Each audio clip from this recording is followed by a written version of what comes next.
క్లీంకారి క్లీమను బీజాక్షరమునకు కారణభూతురాలు.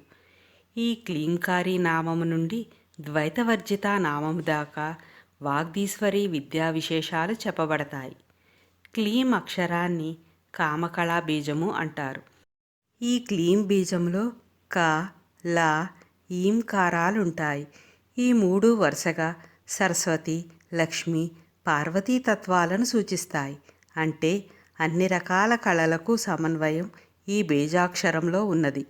అందుచేతని ఈ బీజాక్షరం కూడా శ్రీం, హ్రీంల వంటి బీజాక్షరాలతో సమానంగా పంచప్రణవాలైన ఐం, క్లీం, సౌం, శ్రీం, హ్రీంలలో ఒకటైనది.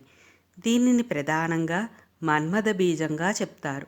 సమస్త సృష్టి తాను అవుదామనే కోరిక కలిగే ఈశ్వరుడు కామేశ్వరుడుగా మారే ప్రక్రియకు ప్రేరణకారి అయిన అమ్మవారి బీజాక్షరం ఇది. కృష్ణమంత్రానికి బీజాక్షరం కూడా ఇదే.